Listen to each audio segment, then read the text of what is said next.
Okay, hello everybody, and welcome to the 18th of September meeting of the Scrutiny Committee. I'm told it is 6:30, so we'll make a start. My name's Councillor David Potter. I'm the current chair of this committee, so welcome. Just a few housekeeping things first of all, as usual. The fire evacuation procedures. There are no fire alarms scheduled for this evening. Therefore, if the fire alarm sounds, please evacuate the building immediately. The fire exit is located at the rear of this room. Go down the stairs and meet in the War Memorial Park. Webcasting of the meeting. Please note this meeting is being webcast live on the internet. The webcast will also be published to YouTube after the meeting. That is right. Yes. Thank you. And just the regular reminder in terms of mobile phones, can all members and the public switch their phones off or turn to silent? Just a couple of immediate introductions, if I may. On my immediate right is Councillor Graham Faulkner, who's the Vice Chair.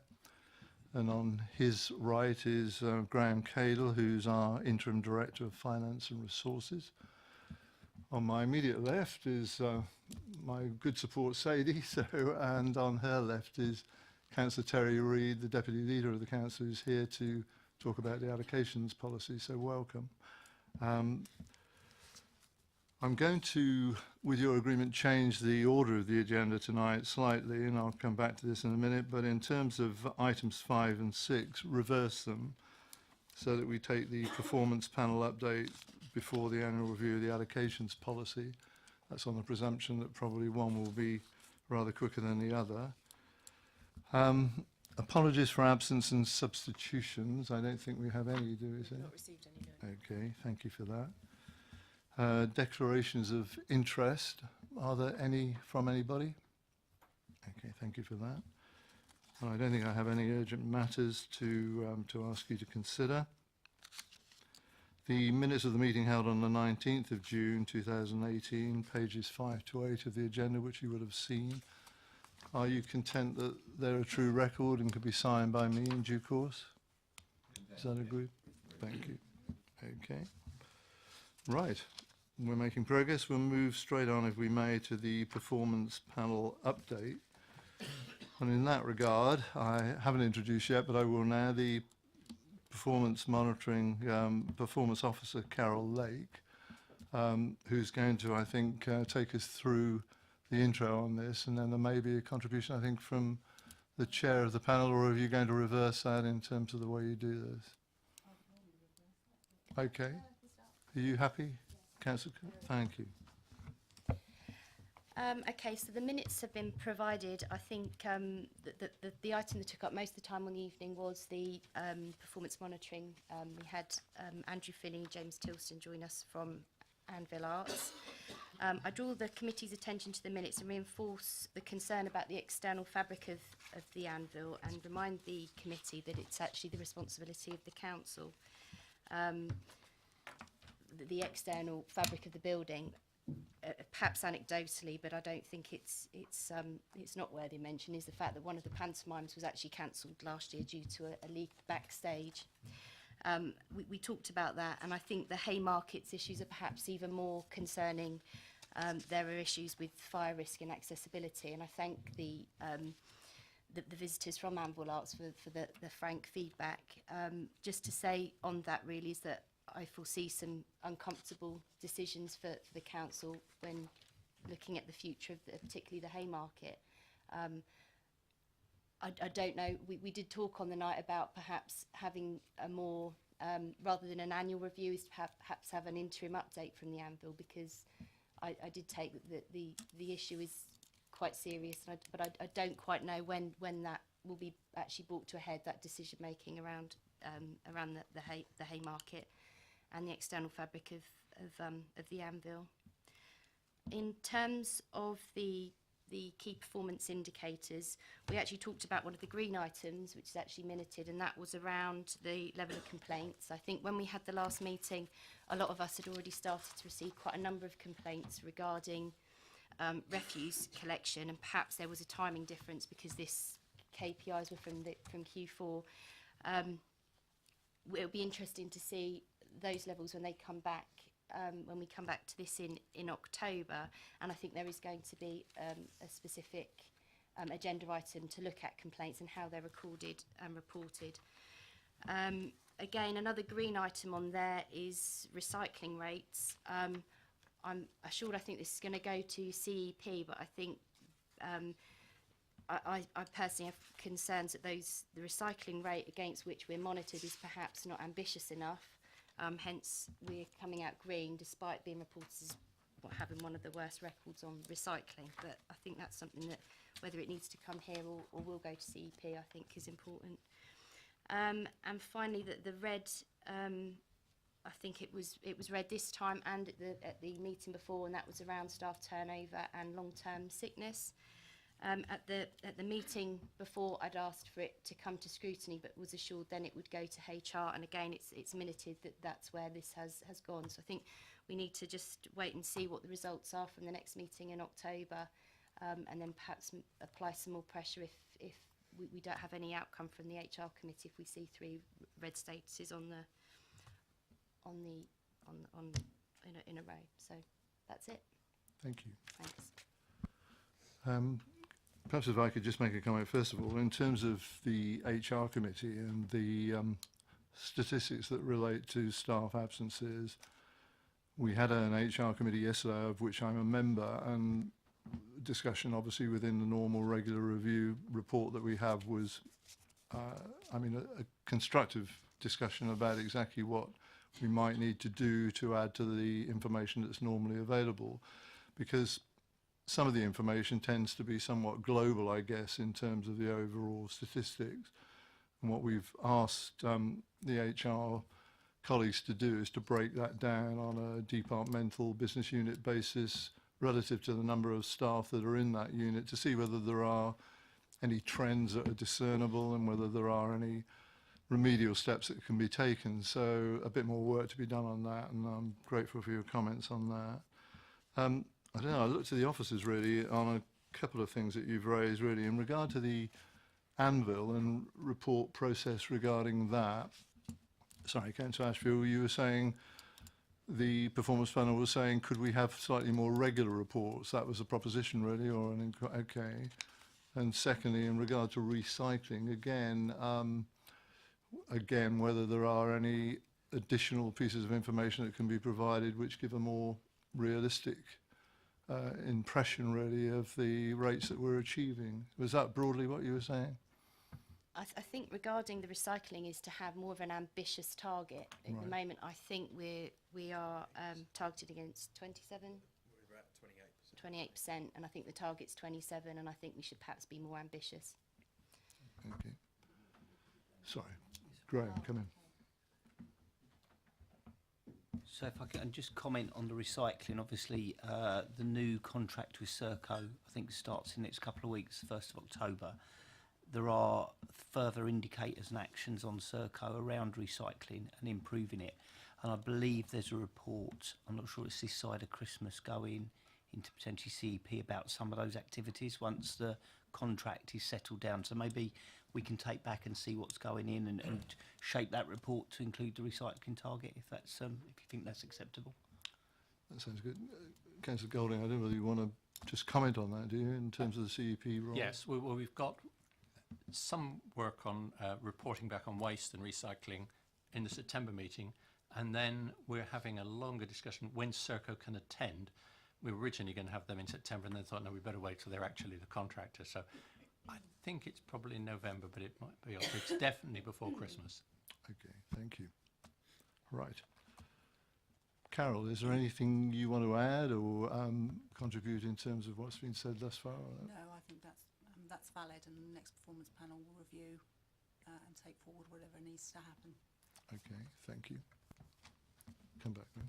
I think the other point probably haven't picked up is the anvil piece around the maintenance, and I don't think we've got a date for doing a review, so maybe we can go away and work with property services about how and when that might look, I think. Okay, thank you. So with those highlighted areas and perhaps some action that we've said can pass somewhere else. Are we happy to receive and note the panel review? Okay. Thank you very much. Okay. Thank you, Carol. I think we're going to shift the seats now, if that's okay. Or shift the people, sorry, not the seat.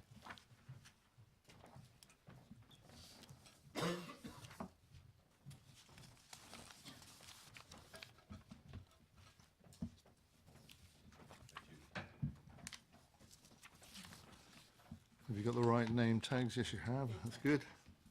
Welcome. We're now joined by Kate Randall, who's Service Lead Housing and Social Inclusion, and Sue Alozzi, that's right, isn't it? Housing Needs and Homelessness Manager. And as I said, I've already introduced Councillor Terry Reid. How do you, just looking at you both, I mean, how do you want to play it? A sort of intro from Councillor Reid and then into your presentation that you've prepared, if that's okay? All right. Thank you. Councillor Reid. Thank you, Chair. Good evening, Chair. Good evening, members. Thank you very much for having us this evening. So I'll be fairly brief in the introduction. I think just a couple of points I wanted to make. First of all, it's good to know that with the government's green paper, social housing is now seen again as a vital part of a mixed culture of housing. It's obviously vital for many of our residents, so it's good to see that acknowledged nationally. It's important for us here in Basingstoke to see that as part of the housing strategy. Many of our residents, many families, many single people need social housing, and it isn't necessarily just an emergency choice. It's an important, integral part of the makeup of the housing offer in Basingstoke, and should be acknowledged as such. So that's, I think, our starting point for where that sits in kind of the larger scheme of the housing strategy, which, as you know, also encompasses homelessness and rough sleeping, and also enabling affordable housing and so on as well. So this is a review for you of how the allocation schemes worked over the last year. We came last year with it, so this is another update. I hope that members will see that there are some good news stories in there. We have good feedback from customers on how it works in terms of how they interact with the policy, with how easy it is to actually interface with that, and how they feel about how that works for them. And also another really good piece of news, and I think Kate actually has a further update on that, which has come through today, is the affordable housing delivery, which has seen a big uplift in the last few months. And that means that not only finally is affordable housing keeping pace with those people joining the register, it's actually outpacing, which is really good news, because it actually means we're starting to make a bit of an inroad into the number of people that are on the register, and starting actually to have a gap between those people, the increase of people on the register, and the number of social houses that are coming in for rent as well. But as I say, Kate's got some updated figures which she can give you. So we'll go through the presentation, and obviously we're here to answer any questions or queries and hear your thoughts. So thank you. Thank you, Councillor Reid. Can I just check, Kate? I mean, would you prefer to go right through the process and then, you know, questions at the end, or do you want people to? Yeah. Okay. No, I just wanted to check how you felt about it, but that's fine. Do your best, get through it, and then if people have got questions, they'll come back. Okay. Thank you. Thank you. Good evening, members, and thank you for having us back again. We were here a year ago. The background that I'm going to give you as a prelude to the discussion, and don't worry, you're not going to have a 2-hour presentation on the mechanics of the housing allocation policy. But just to sort of reiterate for our benefit why the allocation scheme is as it is and why it's so important. I am conscious of the fact that some members have more experience of the housing register and allocations than we do as officers in terms of Basingstoke and Dean and involvement with it. And other members are possibly quite new to the field of what we've been talking about over the last sort of couple of years in relation to allocations. So try to cut that middle ground through. But I do have Sue Alozzi with me from the team, who has got the encyclopedic knowledge with no pressure in terms of any technical questions you might want to have, which lets me off the hook rather nicely. But I'm going to give you a background in terms of what shapes the policy, why we've got the policy that we have at the moment, and what's before us, and to describe in as simple terms as I can what it looks like. And also as a reminder of why we're actually here this evening, because this is a repeat visit and we're really delighted to come back to you, because we are very keen to talk about all aspects of the work that the team does. So in terms of understanding what the allocations policy is, it's a housing waiting list or register for nominations to social housing for rent. That's probably quite important to understand in terms of what it isn't. So it isn't a register of people who are interested or in any form of housing. So it doesn't cover people looking for intermediate rented housing or home ownership. And neither does it cover the range of supported housing options that are available. But in terms of the register policy before us, it's all those nominations that we have to housing association vacancies when we're entitled to have a nomination throughout the borough. The allocation policy is quite a detailed document. I've attached it for you rather than the link at Appendix 1. It basically sets out in very prescriptive form who can join the list, who gets what, in what order and how, in terms of what process are gone through whenever vacancies occur. And from a strategic point of view, just to remind ourselves why the allocation policy is important, not just in terms of what Councillor Reid has mentioned in terms of the strategic fit of a social housing offer within the wider housing market, but also in terms of how the work that we do on the housing through the housing register, matching people in housing need up to vacancies that become available, giving people informed choices about their realistic prospects for housing, how that underpins everything we do in terms of the housing and homelessness strategy, and likewise the council plan. So in terms of what determines policy and practice, the meeting that we had earlier in the week with Councillors Potter and Faulkner, it was Councillor Faulkner's observation which reminded me how much of the parameters around what we want to do as a council are actually predetermined for us. Not only in terms of legislation that's come through Parliament, but also the secondary legislation in terms of statutory instrument and public sector law. We do have detailed codes of guidance, and we are regularly burying through any recent decisions on allocations policies that come through the Ombudsman, just to check that our policy is not just fit for purpose, but meets with all the legislative requirements set of it. And there are a lot, as people may well be aware, when we've had to start delving into any sort of casework. In terms of how that then interfaces with any vacancies or new schemes on the ground, we also have other layers of influence coming through planning policy, whether that's through any restrictions on occupation for properties that may come, particularly in rural areas, and any covenants on the land. And also, which is something which I think we'll probably end up discussing at some point tonight, in relation to housing associations' own allocation policies. And there's some information in the report which I will allude to in terms of how those intricacies work out on a day-to-day basis. So the current policy that we have was overhauled, and it was a big overhaul in 2014. People may recall the Localism Act 2011. It presented new opportunities for local authorities to have some sway and influence over the policies that it wanted to have for people accessing social housing in our area. It was a huge piece of work to overhaul it, to consult on those changes and then to implement changes, but they were finally put in place by October 2015. In terms of the system that we have, in spite of all those various layers that I've just explained to you, it is as simple as it possibly can be in the circumstances in terms of, from a starting point, anyone wanted to join the register has to be eligible, so they have to have certain requirements of immigration status, and they also have to qualify, and that's where we had the local criteria opportunity that we introduced around having a local connection and being in housing need. Once people are able to qualify, we then apply quite a simple prioritisation structure in terms of 3 bands. One band, which I'll go to out of order, which is band 2, The majority of people on the housing register, 96%, as you'll see, have a form of housing need.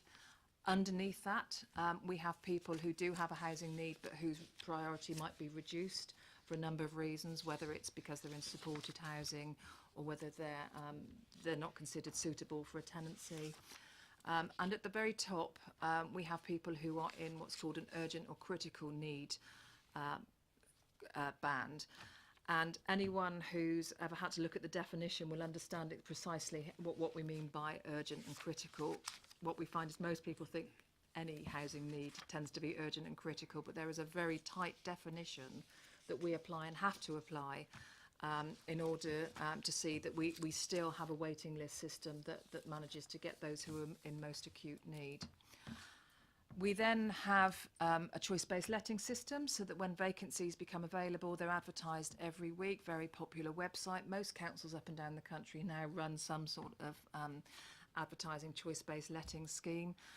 Ours is Basingstoke Homebid. Hopefully you're familiar with the logo there. And we do carry out annual reviews. Part of why we're here tonight is just to run through what's come out of this year's annual review. But alongside undertaking periodic reviews of change in legislation, annually we look at what the data coming out of the housing register and allocation scheme is telling us in terms of any trends and data. So we came to Scrutiny last year because Scrutiny was very keen, understandably, to understand how those quite significant changes had bedded down. So how the policy changes had been implemented in terms of how comprehensive that piece of work had been, what the impact of those changes were, whether or not the allocations policy was meeting the strategic objectives that were set for it, and we had a look at the annual review for 2016-17 in some depth. And this isn't just my recollection of the note, it is actually taken from the minutes in terms of committee being happy to note the report, didn't feel that any changes to the policy needed to be recommended for consideration. But members of the committee were very keen to see how some of those trends and data had followed through a year on, so wanted us back here this year.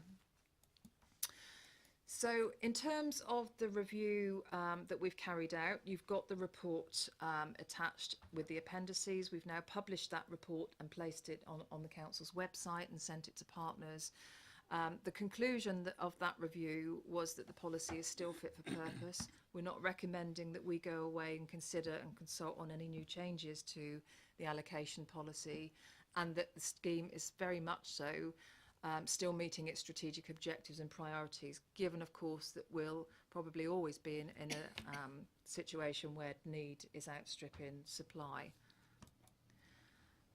We have included some of the very positive indicators in terms of customer feedback, and I think this reflects the simplified system that we now have before us. People, when we had a more intricate and complicated point system, were always concerned to understand that their case had been dealt with fairly or not, as they may see it, and that people might have been jumping over them in terms of priority for a register, for a property. We really have noticed a change in the way that we're dealing with people in terms of less around chasing additional priority on the register, because the register simply doesn't allow for that, but also understanding in the great traditional way that a queue is a queue and a date order is a date order. And even though people understandably don't like having to wait and wait for, in some cases, quite lengthy periods of time, the fact that they understand what's led to that wait has made a really different impact in terms of our interaction with people. We've been able to start, and have included in the annual report, therefore, developing and refining some really useful data for people to look at in terms of, if these are my circumstances and I'm looking for a average type of property for my family type, what are the sort of waiting lists that I might be looking at? And we found again that that's been really helpful in terms of being a platform to talk about other options that people might want to consider in terms of meeting their housing needs. Some people are happy to wait on the housing register. Other people, if they consider their needs are more urgent, want to have a more sort of detailed discussion around the range of options that might be available. And increasingly that includes some of the options that we have around home ownership as well, and low-cost home ownership, and pointing people in the direction of our really successful Help to Buy events that we hold twice a year. And we've got some interesting trends and patterns emerging, some of which we may discuss tonight, some of which may be raised as relevant in relation to other policy discussions, particularly around some planning policy discussions or whatever. And I'll go on to sort of highlight what those might be.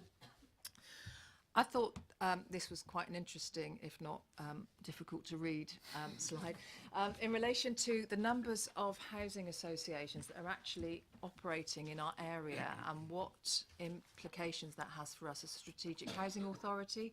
Yes, we know we've got the big two, which are Sovereign and Vivid, and yes, most of the vacancies that came through last year came through those housing associations, but there is a whole wealth of activity going on from other housing associations. Those housing associations each have their own individual allocation policy, their own lettings criteria, their own occupation criteria, and sometimes it's wading through that sort of myriad of information and policy stuff that we have to help people sort of with in terms of advising them, and also understanding that the council may make a nomination to a housing association, but that's not necessarily a given that you will be the next applicant to be given that property, because they will apply their own set of criteria. In terms of some trends and patterns that we as officers felt might be highlighted for discussion, or you may have some other things that you've identified. In terms of relets and demand, as Councillor Reid has mentioned, for the first time in a very long time, certainly that I can remember, if at all, relets and the rate of increase in relets over the last year has finally overtaken rates of people joining the housing register. And those are people who are in housing need, but we have for the first time started to make an inroad in that. Primarily, I would say, through the fact that we're now producing and getting closer to our targets in terms of affordable housing delivery. I did a very quick, just before we came over, a very quick 6-month check on that, and the actual rate of acceleration in terms of lettings against numbers on the register is getting even further apart. Now, you know, things can always change, and we have a couple of years of really good projected growth, and there's a lot of work that needs to do to maintain that growth, but it's a different message to be giving to a scrutiny committee or any committee discussion on housing need for the first time in relation to that. I've also highlighted particularly, however, all of the issues that have come out of that data in relation to single people. Over half of the housing register is single people, the majority of whom are aged under 35. Now that has significant implications in terms of, for people under 35, in terms of their ability to pursue other options, particularly if that's private rented accommodation, in terms of how the housing benefit system impacts their entitlement to support. In terms of the wider housing stock, understanding that we have very little HMO accommodation in the borough, so there's very little scope for people, as there may be in other sort of large urban areas, to meet their housing needs through that form of tenure and that form of housing. And potentially in terms of some of the development that's come through, permitted development, potentially it's meeting or could be seen as meeting a need that the housing register has no, at the moment, it isn't in a position to deal with. That's not a conclusion, it's just an observation that people may want to discuss. And in terms of the vacancies becoming available, there's quite a lot of information and data in there of the extent to which the number of applicants bidding for accommodation is so much greater when it comes to single people in terms of their prospects for housing against other applicants on the list. Far more unsuccessful bidders than there are for any other property types. In terms of other sort of wider policy areas, quite a few conclusions in relation to tenancy types. The Localism Act was was introducing changes about the same time as strategic tenancy strategies and the ability of registered providers to let their properties on a different basis of fixed term tenancies. Clearly, the take-up of that within Basingstoke and Deane has been low. We detect from our conversations with providers that, you know, there's a sea change attitude towards fixed-term tenancies in terms of actually, you know, fixed-term tenancies were introduced as a way of addressing housing need on the assumption that it would create churn within stock. So far, it hasn't, and actually there are wider considerations which have been borne out within the Green Paper around, you know, what are attitudes towards social housing? Who is social housing intended to be for? And very much now, it's part of a changing approach to social housing being a stable form of accommodation for people within a mixed market of tenures. 4 out of 5 properties, we were quite surprised to see this, 4 out of 5 properties were advertised at social rents. Just to sort of clarify, social rents are in the region of about 55% of market rent, whereas affordable rents can be anything up to 80% of market rents. Quite clearly, the housing register and the relets, as they are at the moment, are still supplying a relatively healthy supply of social rents against affordable rents. I've done some more drilling down since we put the report together in terms of looking at where that hits in terms of property types. Reassuring to know that all of the 4 and 5 bedroom properties were let at social rent. So in terms of some of the issues and affordability issues affecting families and larger families in particular, housing associations have obviously gone some way to try to peg the rents in the larger properties. And again, when we come down to 3-bed properties, 6 times as many were let at social rent than affordable rent. Again, 2/3 of affordable rents were for flats rather than houses. And in terms of understanding how affordable rents are set against a market value for rent, that's quite reassuring as well in terms of the affordable rent will be higher on a 2-bed house than it would be on a 2-bed flat because of the market equivalent. So, you know, the rents and the properties that are coming through the system for let are lower than they may be or may have been were it not for other sort of policy areas. And in terms of where affordable rents were offered, we noticed a change in bidding patterns by single people, which wasn't a surprise to us given some of the affordability issues and the lack of protection for smaller households and single households within the benefit system. So we weren't surprised to see that there was less impact on families and larger accommodation when the property was let at affordable rent compared to when that was when they were let on smaller 1-bed flats. We've narrowed ourselves to that in terms of some of the highlights that we felt maybe we want to bring to your attention, and happy to take any questions. Thank you. Thank you, Kate, very much. I'm sure there are some. I'm looking around quickly, and Councillor Faulkner will help me, but I'll start with Councillor Mackay. Well, firstly, thanks for the presentation, because I'm a new member with not a lot of experience in housing, so it's very useful. In terms of the trends and patterns, if I'd read the report and been asked to pick out one statistic from there, it would be the 22% increase that's mentioned in the size of the list. And I wonder if you could just comment on that.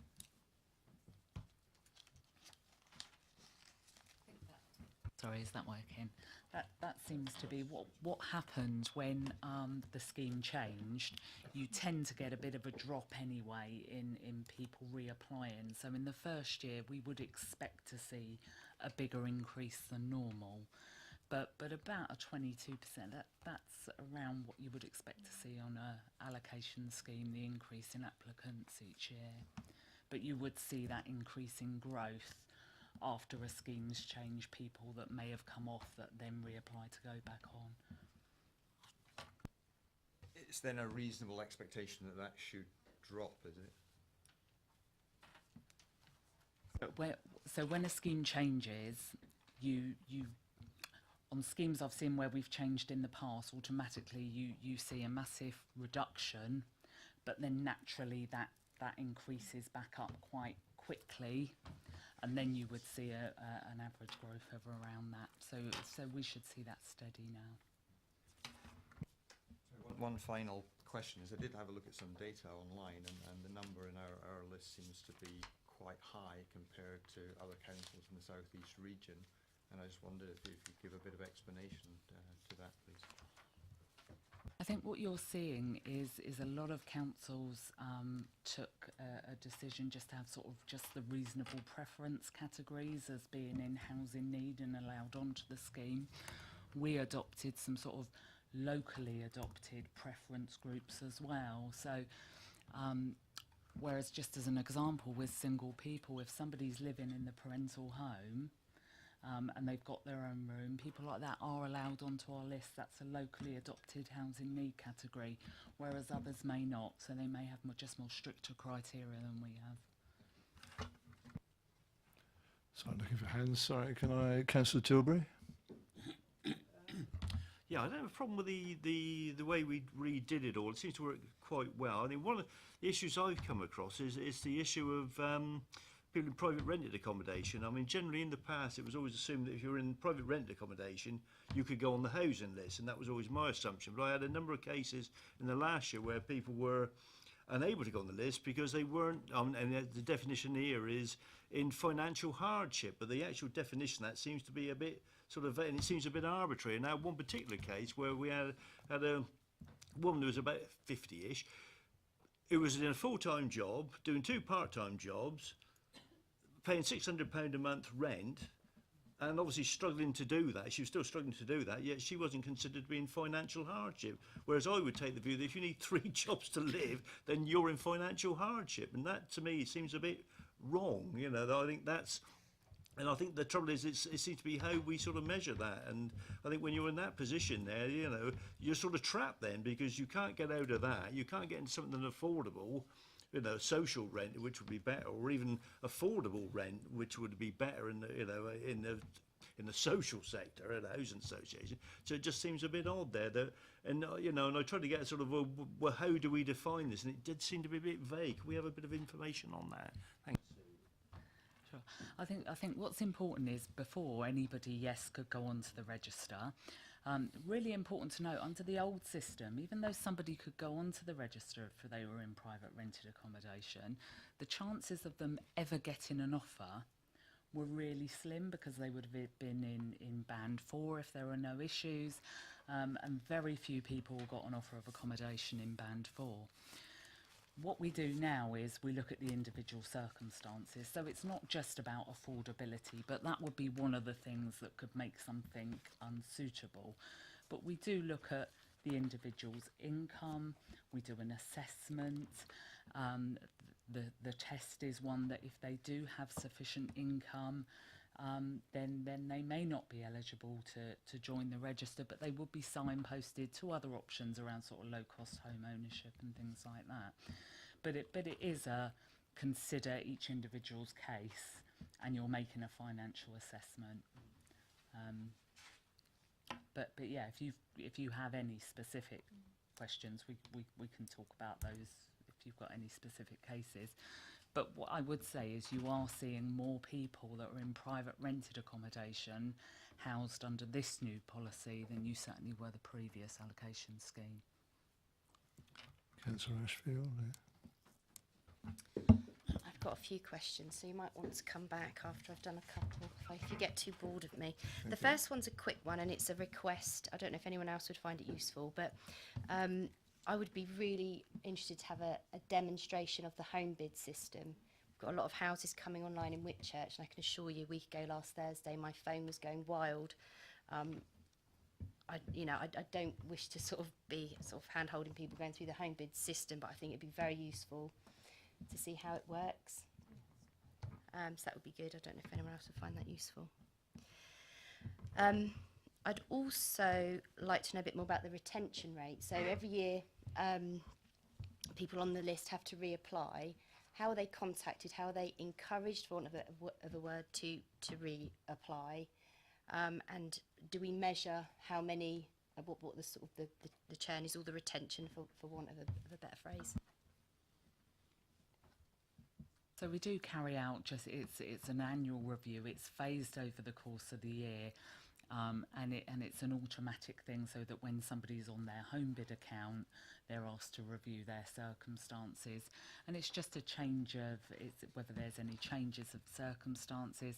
I have to say that the vast majority of people, they do notify us as changes occur. So you're not really picking up anything at reviews. I'd have to come back to you to tell you how many have come off in the last year as a result of a review being carried out. Can I add something?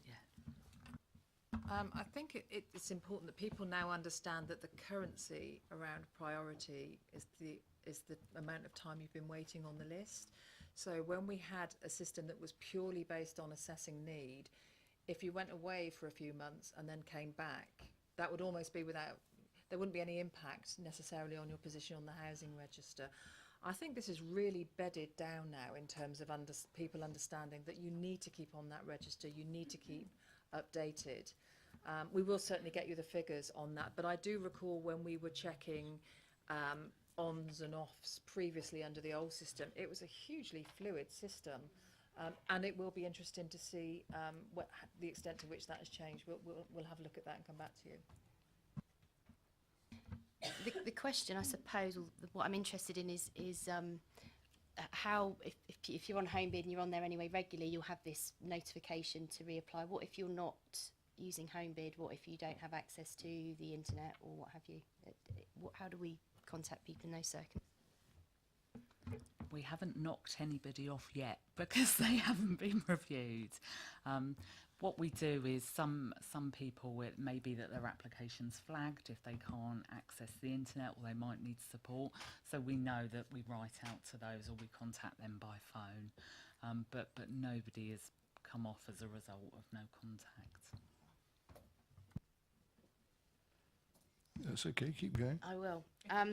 I know Kate's not going to be surprised about my next question, and I'm going to beat Councillor Miller to it, but it's about armed forces. I understand we've got a specific armed forces policy, and that it means that people leaving the armed forces can join on the basis of local connection, even if they've been living outside the borough. And that's great. But because this is a time-based system, and I think the nature of people serving in the army, and they could be discharged for whatever reason at short notice, I don't think that necessarily takes into account the specific circumstances and the reason why there is a particular covenant for armed forces. And sort of to follow on from that, there is a Band 1 critical need clause around armed forces, and I really am not sure why it's in there at all, actually, because if you have a look in the policy at section, I think it's section 12, part 4 and 5. Part 5 talks about the armed forces personnel with a critical are included on as a Band 1, but they have to have a critical housing need. I don't understand why, if they need to have a critical housing need, and by that it needs to be somebody whose own accommodation will lead to fatal harm, so it's very, very severe, why even then have a separate section for the armed forces personnel if they have to have a critical housing need anyway, so that it's almost like it's in there but it serves absolutely no purpose.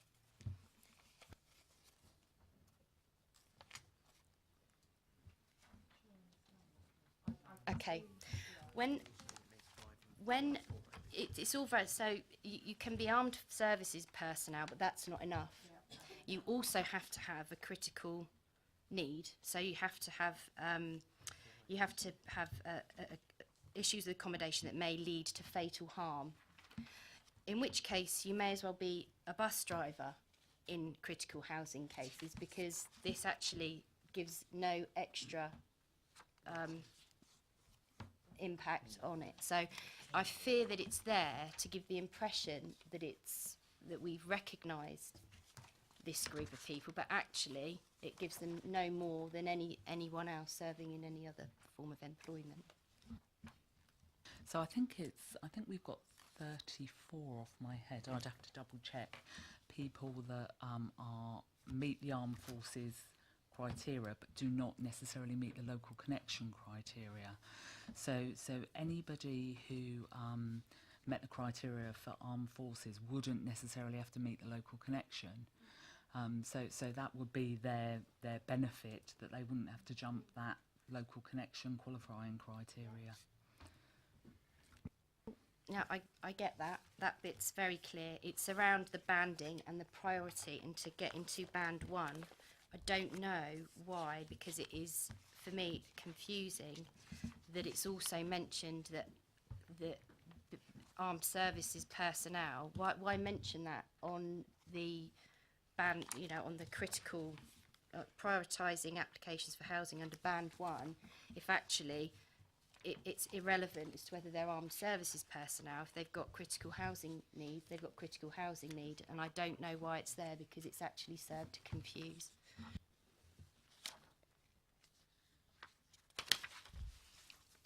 I think what would happen is if somebody, sorry, I'm going back to the fact it's the local connection criteria, that they don't have to meet that.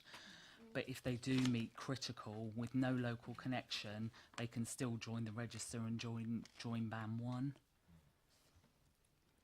Can I just I mean, is that something you can look at? Because I think what Councillor Ashfield was saying is it doesn't seem to highlight whatever the right, I'm sorry, I beg your pardon, highlight the difference in status between the armed forces personnel and somebody else who might satisfy the criteria of critical need. Is that something we can look at? Shall I? Yeah, and another way potentially of looking at it is that the Armed Forces Covenant was deliberately designed not to discriminate or disadvantage anyone in the armed services, and specifically because many councils were introducing local connection residency criteria, we have made the stipulation within the housing need criteria or the eligibility criteria, and with band 1, that armed services personnel may be there if they have an urgent need but not necessarily meet the local connection criteria. I guess, you know, it's where you look at it in terms of seeing whether it's an advantage or not a disadvantage. But that within the policy, that's merely a statement of which category of cases will be in that list, and it could include armed services criteria. So it's setting out who might be. I think there is an unfortunate misconception that because of the Armed Forces Covenant or the way some of the media, or the way that some of the communication of that is rolled out, it's assumed to be an automatic priority over other applicants, which in this case and in our policy case, it absolutely isn't, but it is about preventing any disadvantage. In fact, from our experience as well, many armed forces cases were the most diligent around making a housing register application, particularly in their area of preference and their areas of residency. The difficulty may be when you do get an unplanned departure from the army, which can happen. But unfortunately, unless those circumstances are extremely severe and critical, and the definition is quite clear within the policy, it doesn't automatically follow that someone leaving army accommodation and leaving the army will go into band 1. In which case, I still think it should be looked at that having section 5 in there is misleading. I think it is misleading. And I think because we have a time-based system and because of the nature of families in the armed forces and can leave the army for whatever reason, without much notice, our system probably does not work necessarily for those families because they don't necessarily know that in 5 years' time they might have a housing need. Perhaps the MOD or have got a duty of care to provide advice to armed forces families to prepare them for it, but I think that, that's not at all the experience I've had. I'd perfectly accept that, that's a reasonable view to take. There is another view that for armed forces, whereas it's not the case for any other person in tied accommodation or other sort of circumstances where they may not foresee an emergency occurring, armed forces if they're not in housing need because they're in forces accommodation and the accommodation is provided with their army service, are still regarded as being eligible for the housing register. For any other applicant in tied or suitable accommodation, they would be required to come off. So I guess it's a case of where you see the barrier between, or the balance between what's disadvantage and what's advantage. Okay. Have you got any more, Councillor Ashton, or is that? No, well, No, I mean, we'll come back in a minute, that's fine. I mean, we'll go no, round. it's, no. Councillor Cousins. Thank you, Chair. Thank you, Chair, and thank you, officers, and Councillor Reid for coming along tonight and giving us the presentation and the facts you've given us so far. I've got a few questions. Hopefully this sort of first one is quite brief, and if you don't have the answers now, it's brilliant. You can come back to me, it's not a problem. You referenced that there are 3,675 households as of March 2018. Just referencing that to page 23, 4, where it's eligibility to join the housing register. 4.1, where it says certain people from abroad may not be eligible. I can't find anywhere in the report that says how many UK nationals, EU nationals and non-EU nationals are on the list at the moment. Is that available somewhere where we can have a look at? And I suppose an extension to that is for EU nationals who are currently on the register, what happens to them post 29th of March?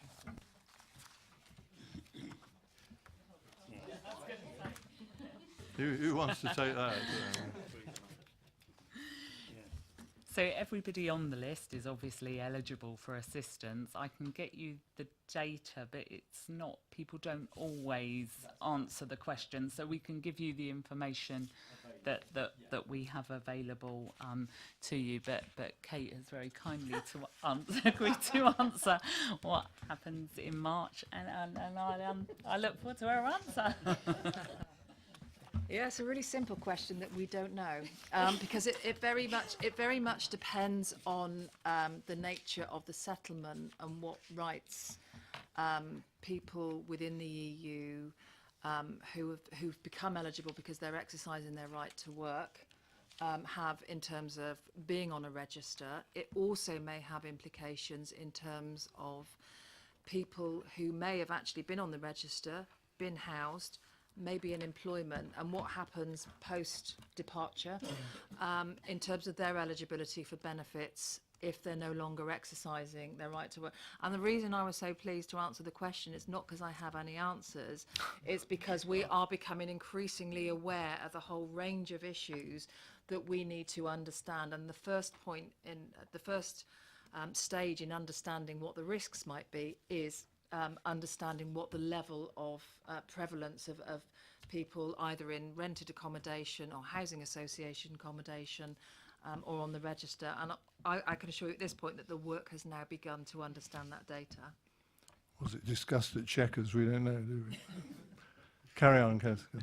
It might seem like a bit of a flippant question, but with a ward that has a very high Polish residency, it's very valid to residents in my ward, and they do have legitimate concerns, same as there will be EU residents in other wards that have the same thing.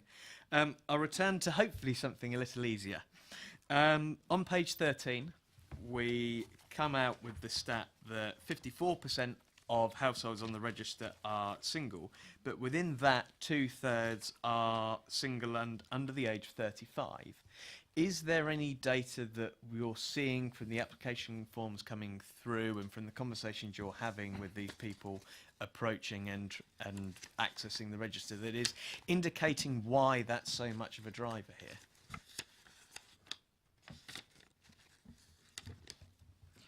I think it is about it's a lack of options for people. So because we extended the local definition, so people that are quite happily living at home can join the list. If you like, for protection, it's what options are available for somebody, and as Kate said earlier, you know, is there sufficient HMOs, because people under the age of 35 have got the restriction to the single room rent, and therefore when looking at self-contained accommodation, what is available that's affordable to them, and I think that's one of the main reasons people are joining the register at that rate. Just to add to that, everyone heaved a huge sigh of relief when the proposal to restrict benefit rates for under 35s on social rents wasn't progressed, which actually means that it's one of the very few options left. It almost sort of underlines that point, that because accessing the private rented sector may be difficult, and even more so when you don't have the benefit system to support and you don't have the housing stock available locally. So it's not a surprise at all. Carry on. And I suppose, therefore, by extension, the 10-to-1 ratio that we're seeing for single occupancy for every property that's available, we've got 10 applying for it. You referenced that the affordable house delivery is now starting to pick up. Are we going to see a significant dent in that, do you think, in the next 12 months? We will see a dent in the, as I've sort of said already, the acceleration rate in terms of vacancies and in terms of new affordable delivery is still going at a faster rate to numbers coming onto the register. It will be an interesting trend to track, because that doesn't follow that as a result of that overload on the housing register, that all of the new affordable housing delivery will be single person flats. So it's still around ensuring that the new affordable housing supplied still has a sustainable mix of a range of accommodation types. So the answer is probably not. Okay, any more, Jack? Thank you. Welcome, Councillor Robinson. You got a question? Apologies for being late, That's Chairman. okay. All complaints to South West Trains, please. I'd be really interested to know what and forgive me if it is in the papers or was earlier in your presentation, what is the slack, if you like, in affordable housing delivery and the number of people coming onto the register? So what's sort of the oversupply, if you like? Or undersupply? We can go with either. But you mentioned that there was more people, there's more houses being delivered than those people coming onto the register at the moment. Go on, It's the rate of increase, and it was extremely marginal to point something of a percent. But the reason we highlighted it, and I will find it in the report, it's likely to be for this year, because we've still seen an accelerating trend, and if relets carry on at the rate they've been for the last 5 and a bit months, we'll be topping over 800 relets next year. It was the relet rate rather than the affordable delivery rate. But next year, and with all caveats around delivery impediments in place, I mean, this year, the forecast is extremely good. It's over 500, and people that have been around the committees for a long period of time it's been a long time since we've had that level of delivery. But there's all sorts of caveats and blockages within delivery. But, that will flip over into the year after and the year after. I've actually, got the projected figures here for you. If people are interested, or I can forward them in writing. But, the 2018-19 figure, very high level, lots of caveats, 525. And bearing in mind our target's 300. Next year it's 285, but we anticipate some slippage, but still near the sort of 300 mark. And the year after 267. It always tails off the further you go down through a development programme. But compared to sort of some of the, 2015 to 16, 73. So that's where we are. Forgive me, I think I probably slightly misunderstood your answer to the previous question. From what was said, I assumed there was a bit of slack, and that's why I was confused. Because I certainly remember when the figures were very down on the 300 targets. That's good to see that that's increasing, and obviously the further that you go out in that development control process, the more difficult it is to map, because we don't actually know what permissions are going to be granted and built out. My second question is band 3. Reduction of priority due to unacceptable behaviour. roughly, of the people on the list, what percentage are in that area? It's 2%. Good. That's not 2% of unacceptable behaviour. That's Oh, 2% sorry. of people The in band 3. unregistered. The majority of those people in band 3 are people that are perhaps in supported accommodation, not ready for move on. There's only a very few amount that are actually as a result of unacceptable behaviour. I think that's really good to see because That's we want, that's even better, isn't it? yeah, it's excellent. Councillor Miller. Thank you, Chair. A couple of comments, if I may. Councillor Cousins mentioned something about what the delivery rate is. It's up to the developers. We've got 5,500 permissions granted as we sit here, and it's the delivery by the developers. We facilitate the permissions, and delivering on the policy compliant 40% affordable housing and the housing mixes that are agreed within those particular developments. It's purely them. We do what we can, and I would like to see it a lot, the delivery a lot higher than particularly it is now. But we can't hold a gun to their heads. But we know how the developers work. The other thing is, just on the presentation, I'd just like to make a comment on your not page, but the allocation scheme slide you've got planning requirements brackets land covenants. Please don't put the two together. Land covenants have got nothing to do with planning. It's a legal issue, and we have that in a lot of sites around Basingstoke. I'll give you an example. I'll take the Chinham Medical Practice. Now, the Chinham Medical Practice is looking to expand. It can't expand on its own land because it's surrounded by ancient woodland. That's another constraint. But there's a covenant on the land that was placed there by Hampshire County Council. But it's not in the planning. It doesn't come within the planning domain. It's another hurdle you have to overcome, but you do it outside of planning. That's just something I wanted to comment on.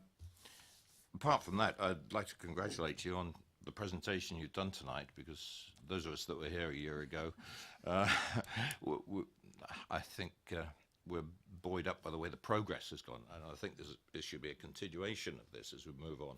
Yes, we've got all kinds of hiccups coming next year, which we're all very aware of, and long may it continue. And I think the role of scrutiny, if I can comment, Chair, I think this is a classic case of the Scrutiny Committee looking at one of the most important areas that any district council has, and that is housing.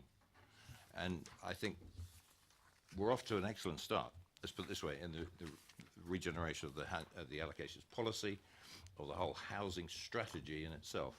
So I welcome this to be almost a permanent review venue, if you like, at least every year. Thank you. Thank you for that. Do you want to come back? Sorry. No, I mean, just take it as a compliment. Yeah, that's right. Sorry, Councillor Cousins, do you want to come back again? Sorry.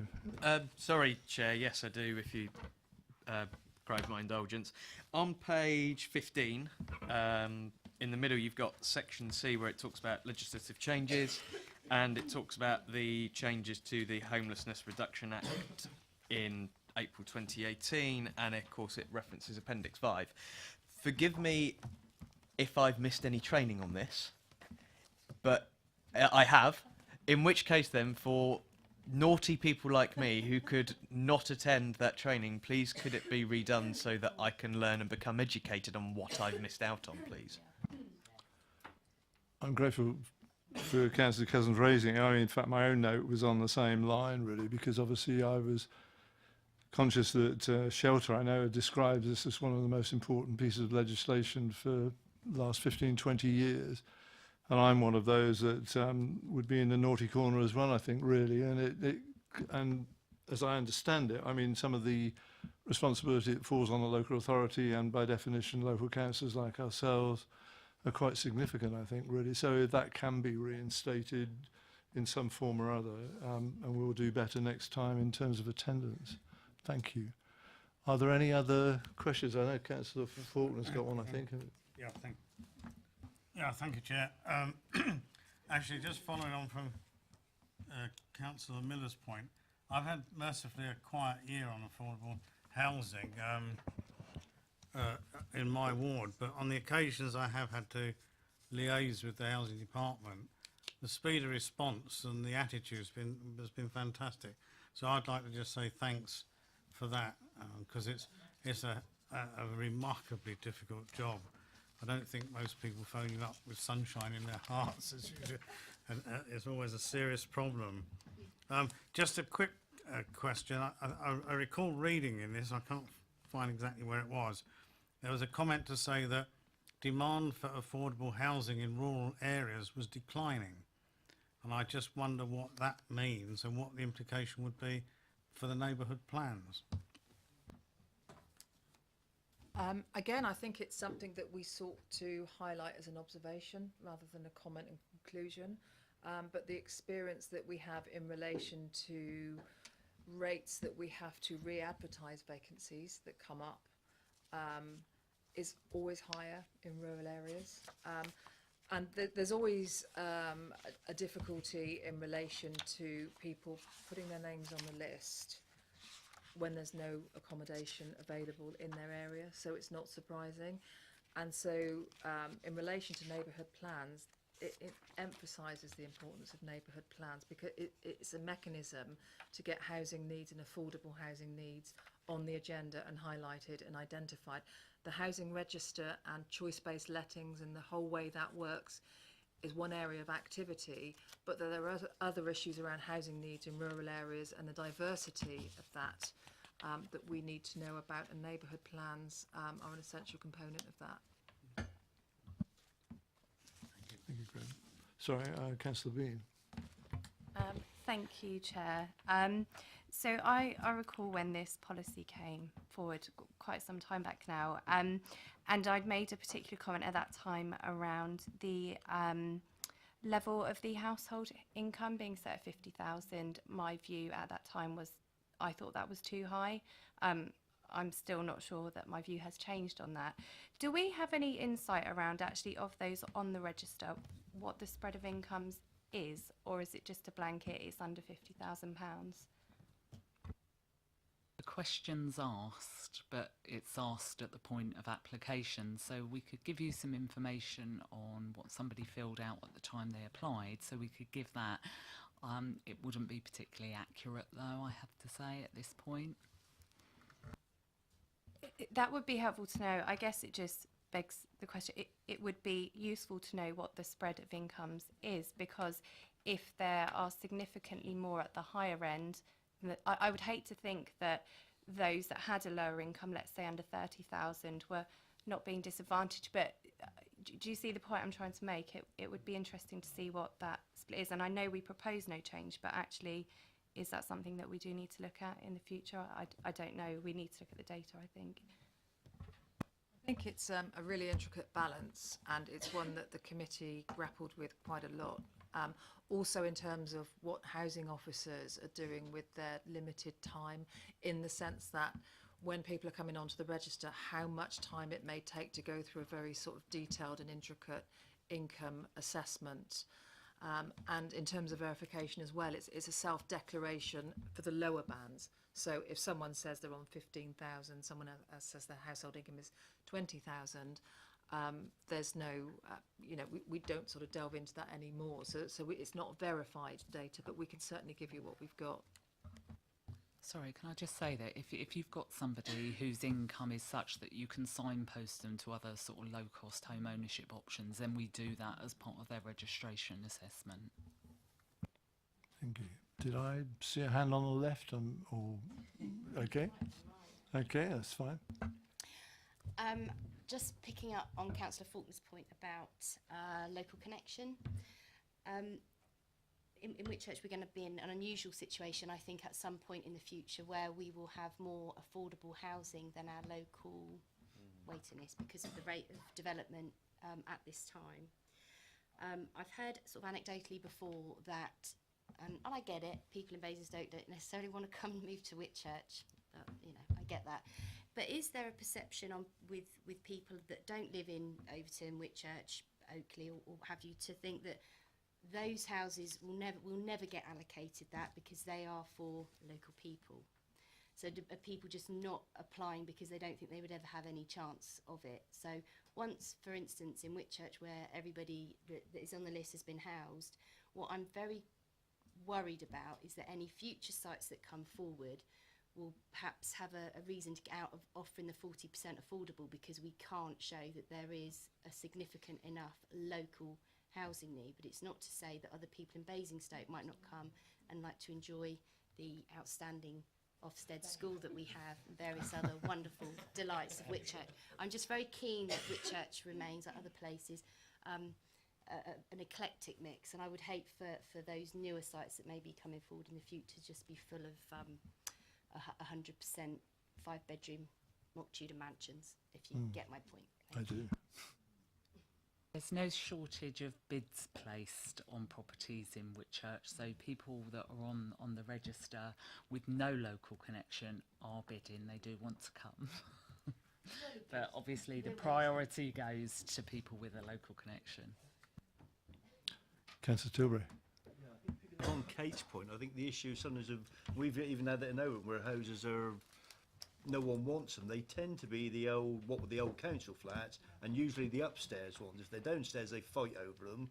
If they're upstairs, no one wants them because the stairs are so poor. And we've got about eight or nine blocks of these, and of course they're always a problem now. And a lot of them used to be part of the sheltered scheme, and of course they ditched the sheltered scheme, where of course people used to go in there, and a lot of the ones are in there, a lot of the mainly ladies, because they tend to live longer than us, went in there when they were a shelter scheme and they had a ward and all that, and they had a nice little community, and they've seen that basically trashed now, where they're just dumping anyone in there, and they've got all sorts of problem tenants in some of these ones there, causing problems for them, and they're saying, I would never have moved here myself, even the ones who were downstairs, because of the problems, and because of the problems generally caused by ones upstairs.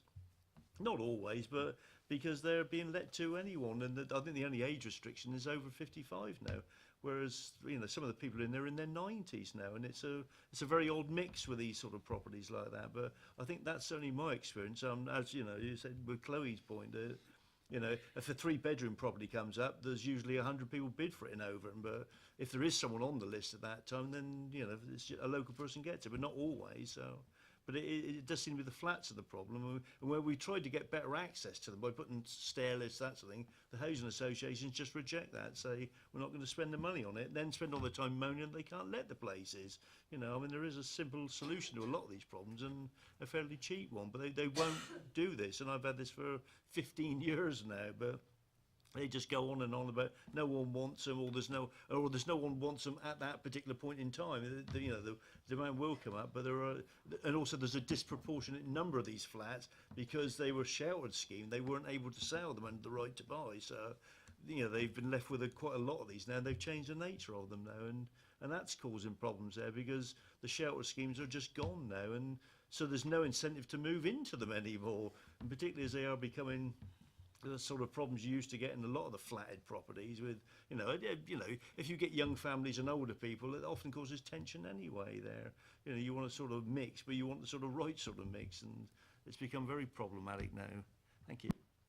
Yeah, I think they're still advertised for over 55s, and whilst you're getting the bids, you're not necessarily getting bids with people with a local connection to the rural area on them, but they are still attracting bids from the wider borough.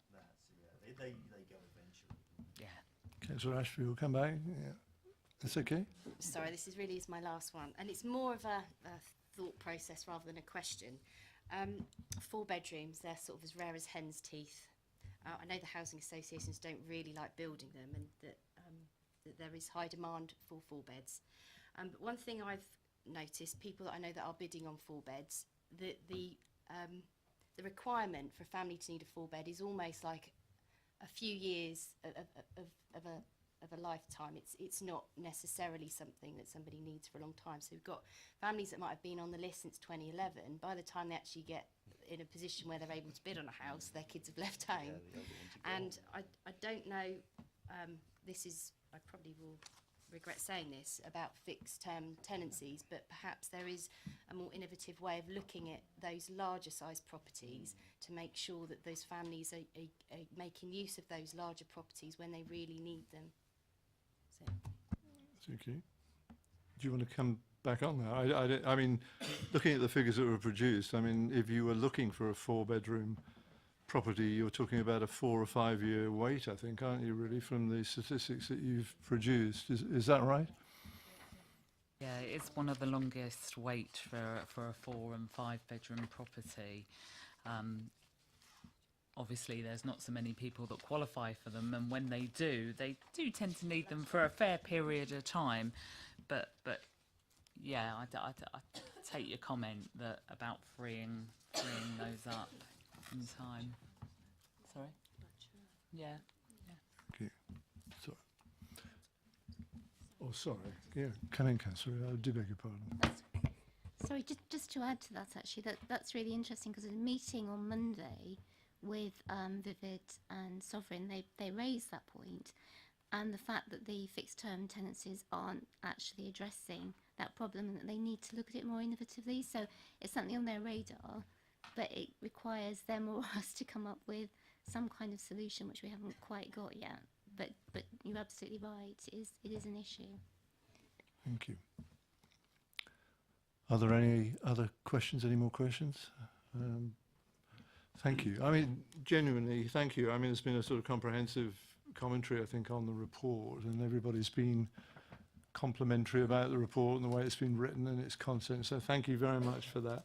I'm going to be totally dependent on Sadie on my left, who's been taking, I think, copious notes of the points that have been raised, and I know Kate will help on that as well, and so will Sue. So we'll be able to do, I think, a summary list of the points that you're going to take on board. And we'll do a promotional video for Whitchurch sometime to... I must admit, just indulging me for a minute, when I was an architect a long time ago at the Basingstoke Rural District Council, when things weren't quite so sophisticated, and we used to build council houses here, there and everywhere where land came our way, people weren't so... well, had a different approach, I think, you know, in terms of the council house provision, and people were quite prepared to travel anywhere to get the council house, and sustainability wasn't a word that was known, I don't think, really. So things have changed quite dramatically over the time, haven't they, really?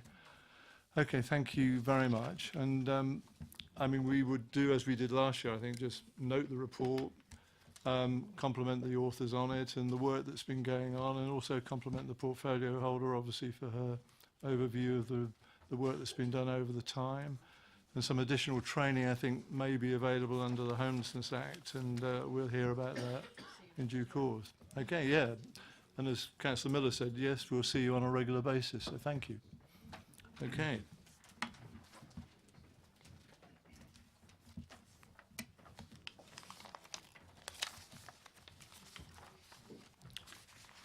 The next item we've got is the review of the work programme, and there's one or two people I think want to contribute to this as well. So starts really, I think, on page 72 onwards. Sorry, I beg your pardon. What I want us to do, and I know you'll all want to do this as well, obviously, is end up with a number of items that are going to be on our agenda on the future meetings that are going to be substantial and productive, and obviously where we can get support to produce the information we need, so much the better. Shall we just work our way through it and then see how you feel about the items that we've got? And I know my thanks to Councillor Cousins, genuinely, in terms of the work programme suggestions form that he's produced, really, which were on items that we raised originally. So let's just see how we get on. I want to bring in Graham Cadle as well, particularly in regard to the medium-term financial forecast and budget strategy report, because I think there's a comment or two that he wants to make on that. So I'm looking at the November meeting, first of all, 20th of November, that's scheduled for. Graham, do you want to come in now and just say a word or two about the budget aspect of it? Yes, thank you, Chair. So historically, in Basingstoke, I believe the budget report has come twice. So once in November and a more top level, and then in January, a copy of the final report. What we were proposing to do this year is bring that further detail to the November meeting.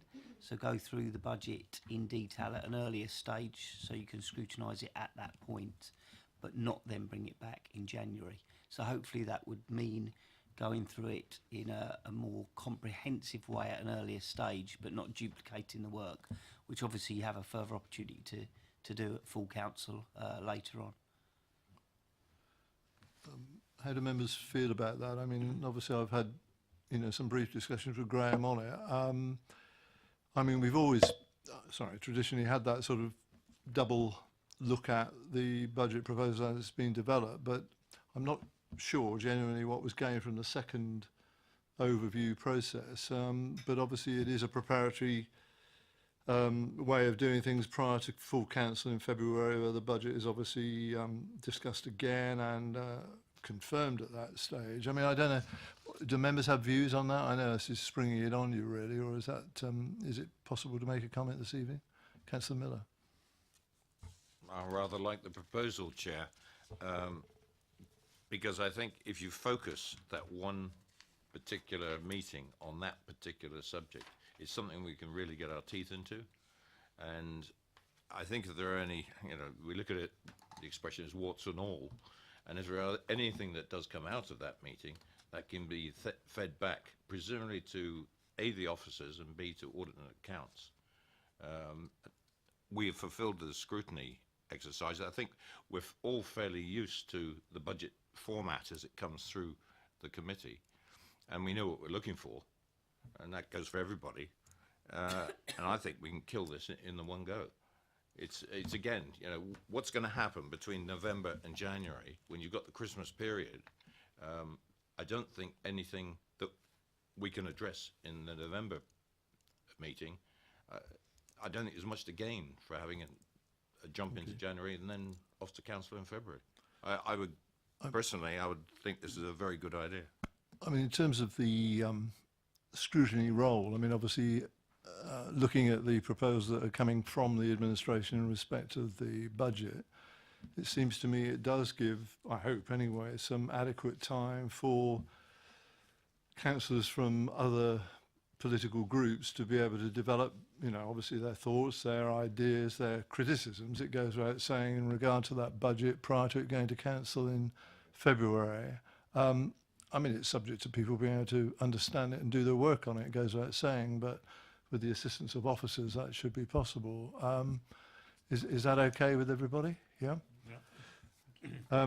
The other thing for the November meeting, and there's been, discussion and exchange on this, is the media protocol. And again, Graham, I think will support me that having raised it, there's been some work done on this already by officers, so that when we bring this to the committee in November, there'll be I think a fairly substantial report which allows for proper discussion on how that media protocol works now.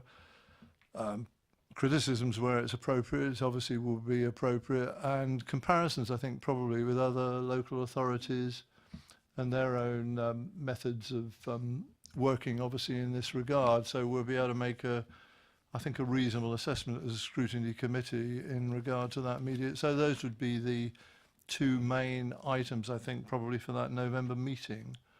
There may be other things. Eddie will remind me if there are standard things scheduled, but if there are none, I mean, those would be the two main items. Is that okay, Graham?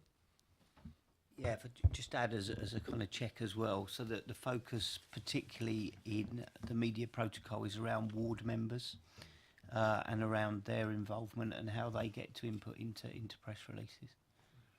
Yeah, thank you for that. I mean, that was the catalyst for this in the first place, wasn't it? Thank you. And I'm reminded. Looking at our next scheduled meeting after that, we've got one in January 2019. And I don't know whether, Councillor Golding, I could just look to you at this juncture, really, just as an opportunity to comment on something that you raised with me. Yes. When we had our last CP meeting, one of the items on the agenda was the ice rink. Very interesting evening, lots of visitors and points, and I think it was set out in the report and it's common knowledge that the fabric of the ice rink is in a poor state of repair, but it's leased to a company and there is an obligation in the lease that they should keep it in good repair. but we were not at all clear as councillors by the end of the evening just how much we've done as a council to keep tabs on it, to inspect it, to check. And once it's gone so far, it's actually quite difficult to catch up and enforce maintenance. And we were also not quite sure what would go in a modern lease or a modern contract. I think officers indicated that it might be a bit tighter than when the ice rink was leased out many, many years ago. So it was suggested by CP that I should consult Scrutiny to see whether Scrutiny wanted to do some work on how we negotiate, what we do about repair elements of contracts and leases in terms of writing the contracts or leases, and more particularly what we do about monitoring the situation. Right. I guess from tonight that would also include things like how the Anvil are looking after the interior of the Haymarket and things. So it seems to me a very important bit of work that the ice rink may have highlighted that we aren't doing enough on. I mean, I think it's very helpful. Thank you, and thanks to CEP in that regard. Can I just seek your advice, Graham? I mean, obviously taking Councillor Golding's point, I mean, are we able, oops, I've done it again, to expand the type of report that we might have available to us, really, and talking about leases generally, talking about the obligations on the organisations that occupy the buildings in question, who actually owns the leases in the first place, etc. There's a whole range of things, isn't there, really, in conjunction with property services, whether we can do some useful work on that, which I think is clearly, very important work for Scrutiny to have a look at. Yes, I can't see why not. It would be good, whether that's for yourselves, to just shape that exactly, to understand, whether it's about particular buildings or whether it's the general principles you're looking at, or so it'd be good to kind of do a bit of work and maybe understand exactly where you want to look at. And then obviously the timing of it is key. But happy to maybe sit down and work that through. Come back, Ron. I'm happy to discuss it, but obviously it arose in relation to a particular building, but the concern was then generalised. We thought, hang on, if it's happening with the ice rink, what else? Because we own a lot of buildings, we lease them out, probably a lot of them have got repairing obligations, but what are we doing to monitor that? Because if things fall into disrepair, the value of our asset goes down. I mean, I also sit on audit and accounts, and obviously the property portfolio, per se, is a consistent feature within the discussions within audit and accounts. And without going too far on that, I mean, there have been some criticisms in the past about lack of information about that property portfolio. So I'm sure Graham can get to grips with this, where some of the work that's already being undertaken there to present information to audit and accounts can be used to good effect for a scrutiny look at the very things that Councillor Golding's talking about. Okay, and I mean, timing-wise, I mean, I'm trying to think on two counts, really. Is January still going to be within the sort of timescale that CEP might have been musing about when it spoke about it? And secondly, I mean, does that give you, Graham, and others the opportunity, and the time to prepare the sort of work that people are looking to have produced?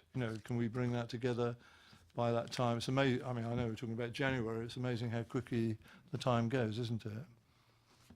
Do you have a view? Sorry, keep putting it. I'm happy to have a go at it. So happy to commit to January, speak to property, and maybe come back to yourself in the first instance, Okay. if we think that's an unrealistic timetable. But Okay.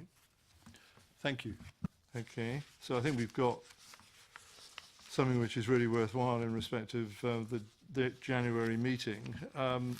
There are a couple of other things as well. I don't know whether this would have any appropriate sort of resonance or not, really, but one of the items that we've raised, and it's on a work suggestion form now, is the review of consultants and consultancy fees, and the concerns that were expressed by some about putting on the line the amount of money that this council spends on consultants and the related fees. Is that an item that we could include within that agenda for the same meeting? Would members be content with that as well, time-wise? And again, Graham, I look to you, because that's, I don't know where you start, but I mean, obviously that information is available. It goes without saying, really. I've always found it difficult to unpick the accounts and find out what consultants are paid, but more skilled people than me could do that easily, I know. So Is that something that could come our way on the same meeting? So again, I'm happy to have a look at meeting that deadline. I guess the pressure is the finance team particularly are working on the budgets at the moment, so that will clash a little bit. But again, happy to try and meet that, and if I come up against a problem, come back to you. Okay, thank you for that. Yeah, thanks. Come in, Councillor. I'm going back a bit, probably about 3 years, when the kind of subjects we're talking about in the last couple of minutes came up. And I think the directors have now changed, but I spoke to one of the directors at the time, because this whole business of, okay, you're looking at consultants, but that comes under a procurement process. And it was members not having a full understanding of the general procurement process that goes on within the council. I raised it over two particular issues about procurement, but then it was suggested by officers to me, what about a members' briefing? Because it affects all members. We're all on different committees, but we all trip over this particular issue within our spheres of what we do within the council. I'm not asking to replace it or take it off scrutiny, because I think there are elements of it that deserve to be on the scrutiny agenda. But in the longer term, and bearing in mind after May, I think there's going to be an enormous training program, because we could have quite a few new members involved on this council, that something like a members briefing, and there might be several, but on procurement of the council, because I think that's a linchpin of the budgets, our whole account structure, because it all involves money. Those of us that are on audit and accounts, and I'm there as a reserve, I think that would be a very inclusive way of delivering that general message. The particulars we've been talking about tonight deserve to be on the scrutiny agenda at some stage, but I'm trying to roll this all up, because I think we need I certainly would like a better understanding of the whole procurement process. And the officers in that particular section, they recommended that to me, instead of going out of piecemeal. So I think there's a space for both approaches. And I think we're talking about specifically about the scrutiny ones and these particular issues at the moment.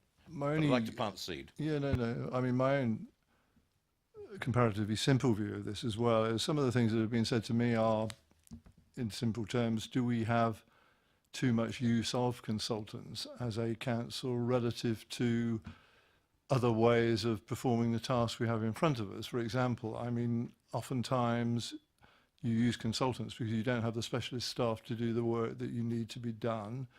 What's the comparative cost of doing that? And unless you have a proper understanding, it seems to me, of how many times consultants are used and for what purpose and what's the total cost to the council and to council taxpayers, if you've got that to start with, then you can say, well, what would be the comparative costs of perhaps employing people within the establishment to do the same work on a permanent or perhaps fixed term contract basis? It depends. I mean, it's that sort of comparison as well, you know, not, dare I say it, Councillor, just the procurement area, but perhaps we could have a look at this, you know, because I think that is the theme that I've had of from a number of councillors of all parties, by the way, not just my own party, saying, have we got an overuse of consultants and aren't we paying a lot more money as a council than we need to do if we did it some other way? It was Councillor Robinson trying to say something, sorry.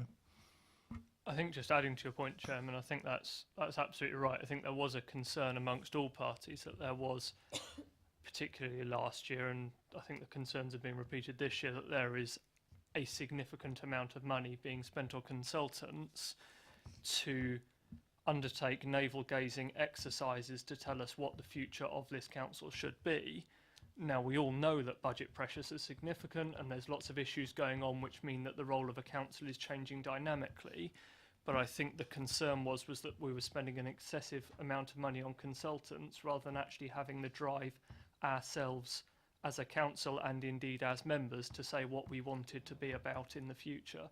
And I think that was a concern that we wanted to get to the bottom of. I'm grateful.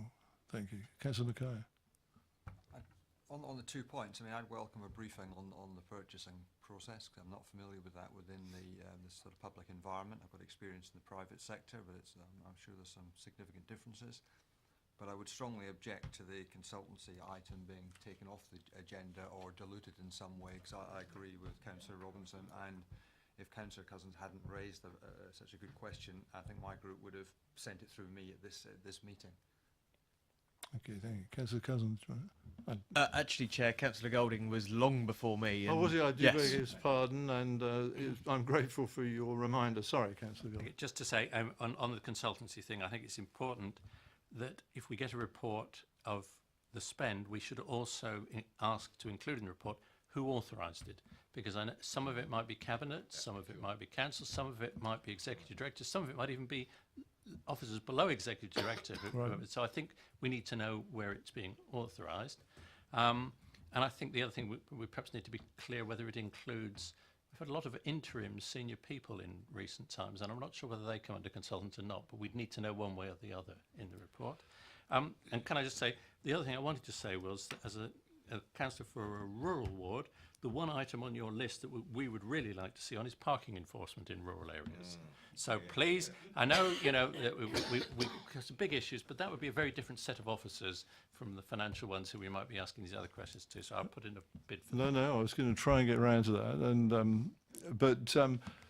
I mean, my own judgment from the comments that I'm getting around the table is that, you know, this issue, the purest issue, in as I describe it in regard to consultancy fees, getting to grips with exactly how much we pay out on consultancy fees and why we do that, and as you rightly said a minute ago, who authorises that in what circumstance. I mean, I think that would be a worthwhile piece of work and something that we could genuinely look at in a scrutiny committee. So seems to be a consensus on that, Graham, and you needn't declare any interest as an interim director, by the way. But I'll check where my contract ends, but I'm still here in January. Just in terms of the briefing, we are working up a programme, obviously, post-election. Is the briefing on procurement arrangements something you'd like sooner, or can it wait as part of that kind of induction or renewal process? Is there a preference? I'll bring Councillor Cousins in just a minute. You do that first, if you will. Come back on what you were saying about procurement. Yeah, yes, well, procurement actually encompasses all this business about consultants, because you have to go through a procurement exercise to get consultants in. And it's all part of the same thing. Procurement's a very broad word. It's like buying 10,000 pens for the council officers or very expensive consultancy companies. It's all procurement, which is why, yes, there needs to be a briefing to members, I would suggest, after the election. You don't want to start repeating these things. We might be bringing too many consultants in. Councillor Cousins, sorry, I beg your pardon. With, It's fine, thank you, Chair. Well, seeing as I wrote the damn form, I suppose I better talk about it and why I wanted to bring it forward. And for the committee's indulgence, it's on page 79 if they haven't seen it. And Councillor Golding's right, the one thing I didn't include was who authorised the invitation, and I would like that included as part of the work. Councillor Miller makes a very valid point that yes, there is some work about the procurement process that needs to look into this. As a wider juncture of it all. What I was trying to get to here was the point that Councillor Robinson very eloquently put, which was over the past 2 years, there has been a significant, or there is a perception of significant, let's hire XYZ LLP to come and do some work for us on a particular project. And that has ramped up. And the concern from my point of view is actually, is that something that we could be facilitating and doing in-house? I think we've got a large amount of expertise within this borough and within people who work for us that is potentially not being utilised, and that could be looked at as part of it. But the sort of primary element was, let's get the facts and figures in terms of, right, is my perception as a councillor there has been an increase in these consultants? Yes, no, what have we been paying out? Who were they reporting to? Why were they required? And ultimately, have we got the value for money for it? You know, our taxpayers are giving us their rates, but are we getting value for money for them in that respect? Okay, thank you. So it looks as though January we've got sufficient for the agenda, haven't we? Everybody, I think, would be in agreement with that, more than enough, probably Graham would say. And then taking Councillor Golding's point again, and I'm happy to do it because it is a significant item, I think, is the parking. Sorry, where did I see it? I beg your parking enforcement bit, coverage of rural wards and enforcement around all of that, really. So in terms of schedule meetings, is that realistic, if we're still in existence, by the way, to talk about it being for the 19th of March? Would that be okay? Yeah. And there are a couple of other things as well, probably, that we might usefully include, I think. I don't know, Councillor Cousins, whether you just want to make reference again to one of the work programme suggestion sheets that you have, which was the scrutiny of Enterprise M3 and the local enterprise partnership. I mean, that was all about really accountability, I think, really, isn't it? And knowing exactly what this organisation gets up to and who reports back, you know, within the context of this this council. Anyway, speak to it yourself, I beg your pardon. Thank you, Chair. And for the committee, it's on page 81, what I was thinking and feeling at the time of bringing this forward. I have got no issue whatsoever that the council leader is our representative and he reports back to us as he said he would do. The element that I wanted to try and draw out of it is that there is a lot of money being spent by our local enterprise partnership, but a lot of it, in my eyes, seems to be we make a decision on what we spend it on and that's it, what we say goes. And what I was looking for is there a more cooperative way of working with them? And how do they come up with the projects that they wish to back? How do they engage with trying to find projects and challenges that they're trying to overcome? How do they do that sort of fact finding? How do they then determine these are the schemes that we wish to sponsor and support and bring it forward that way? As I said, this is, and I want to stress this because a lot of people have asked me, you're just pointing the finger and want to have a nudge at the leader. I'm not. It is purely, I want to have a look at the facts and figures and see, are we sure that first of all, are the LEP spending it in the right way? And secondly, if there's any way that we can influence them, that actually you think that this project over here is the thing to be spending it on, actually your funds would be better spent over here, and is there that cooperation and facility to do that? Yes, sorry, I beg your pardon, I'm being shouted at. Councillor Robinson, I'm sorry I didn't look up, but... That's okay. I think reading the paper, reading the suggestion, listening to what Councillor Cousins says, I think it seems like an eminently sensible suggestion. I think we've got to be very clear in that we do have a leader and cabinet model, and the leader of the council is our representative on the left, and that's down to the cabinet scheme of delegation, which is decided by the leader, in fact. But you know, he is our representative on the left. He also happens to be the leader of leaders on the LEP's board, which I think is great for us as a borough. But the local enterprise partnerships generally don't have democratic oversight. They are set up to be, and forgive the term, they are set up to be inherently undemocratic. There is no sort of public interest function there. So I think if, as Councillor Cousins says, we can seek to work with them collaboratively to say, look, we are the council, this is what we've been elected to do on behalf of our residents, these are the issues that our residents face.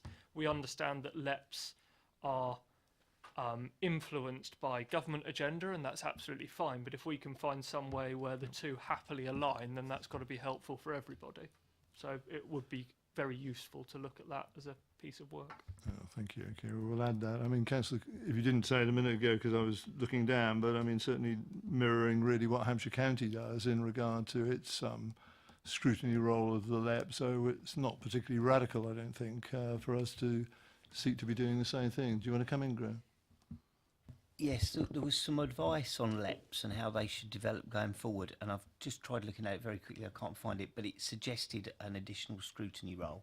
And I just wonder, in terms of taking this bit forward, there's something to maybe check with that guidance and just build on what you've just explained and make sure there's nothing there suggesting we should also pick up in that scrutiny exercise and then carrying on with it.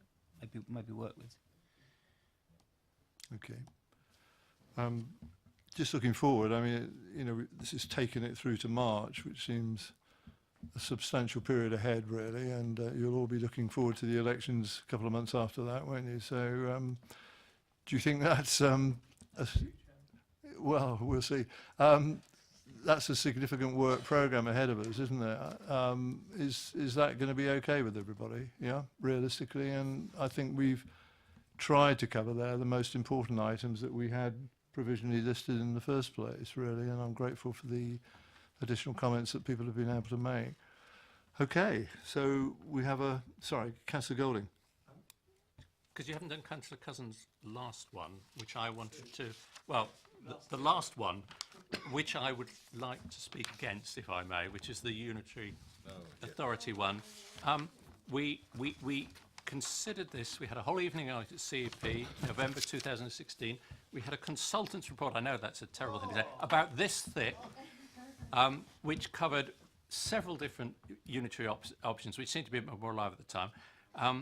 The conclusions of the committee included that the committee was optimistic about the possibility of a Basingstoke and Deane only unitary authority and wished to see this option pursued, and that a unitary authority covering all local authorities within the Heart of Hampshire area or any larger geographical area should not be pursued. So we were very clear where we stood on the 2 points you've raised. Nothing positive has happened since then. It all seems to be log-jammed because the government won't do anything that the county won't agree to, and the county won't agree to anything that we would agree to. So I don't think it would be a sensible use of time at the moment, but do go back and read the report from November 16 because it's good reading. Come back, Councillor Cousins. I will. Funny enough, I've got two things which haven't been covered, but we'll cover the other one in a minute. The work programme suggestion on Basingstoke as a unitary authority. I remember that committee. I sat on it. So I remember reading that consultant's report, and I think I've probably still got a copy of it knocking around somewhere.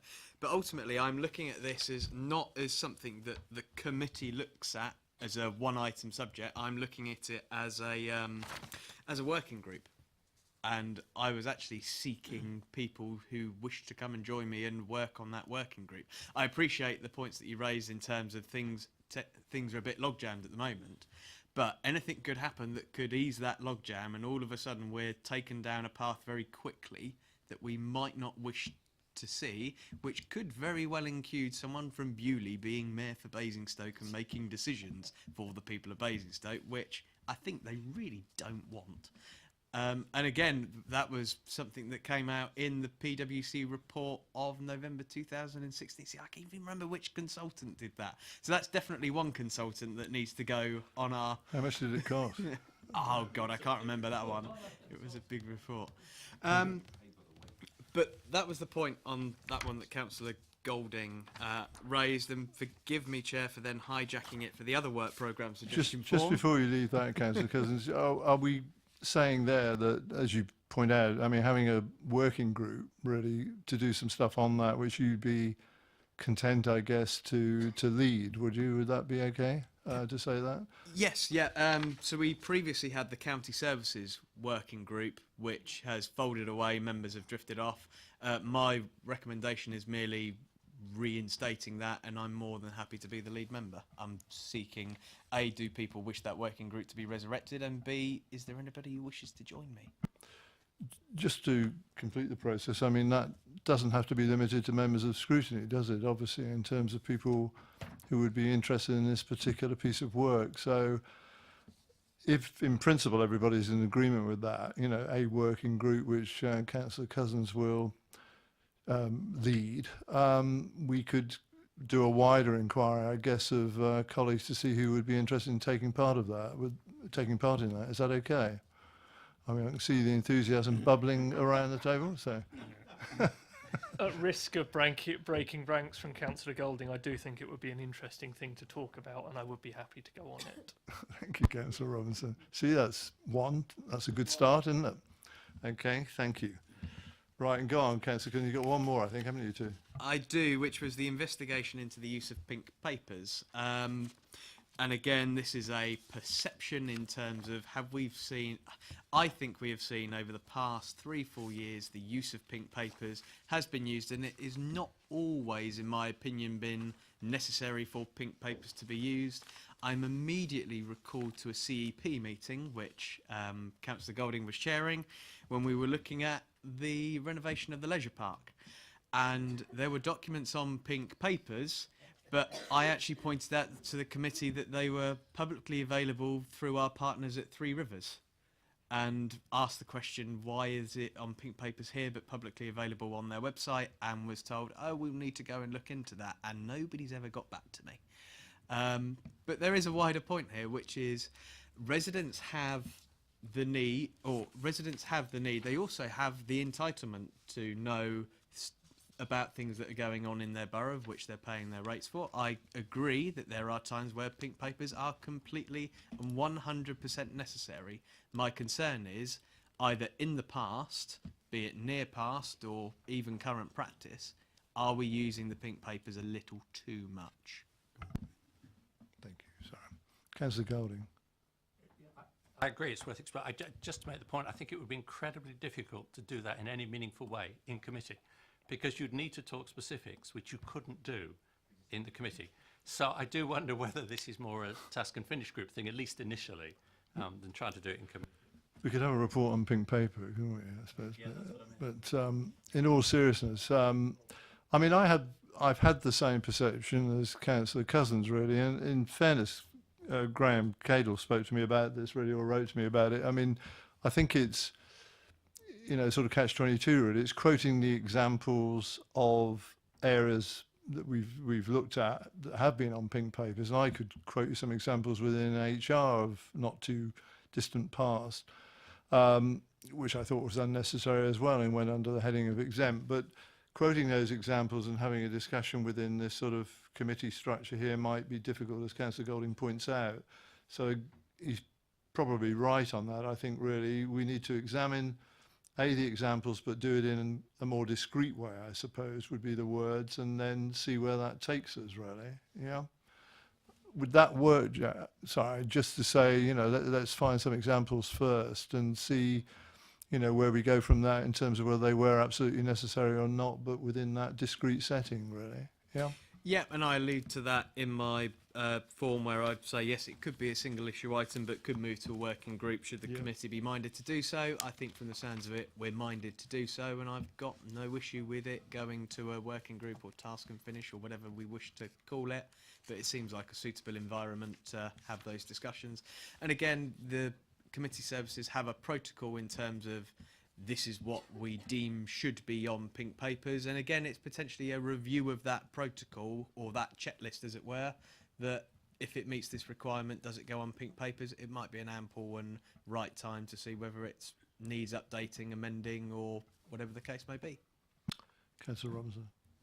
I think just to add to that, I think there have been a couple of instances which I can think of but I won't mention, where I think officers have been slightly overcautious, and there have been papers that have come forward where rather than individual pages of that report being made pink, they've said this is commercially sensitive and the entire report has become pink, which I think is a key issue. We need to redact the commercially sensitive information, absolutely, but that doesn't mean the entire report needs to be pink, because it's not just the papers, it's then the discussion that we can have in committee is then far diminished, because everything in that report is on pink papers.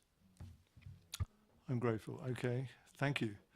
Well, in summary then, I mean, I think we've got a list of items that we'll see on the agenda proper, taking us right through to March, if that's okay with everybody. And secondly, we've got, you know, some working groups as well on the other areas, which again, subject to people wanting to take part in those, will come forward with some useful work as well. And thank you, Graham, because obviously some of this is going to fall on you, isn't it, really? Even in your interim role, but I'm sure that's going to continue, so don't worry about that. Right, I think, working my way through the agenda, there's nothing I need to do under item 8, is there, in terms of exclusion of press and public, nor any confidential exempt items for information tonight before us. So I'll draw the meeting to a close at 8:25, and thank you all for your attendance and participation. Thank you very much.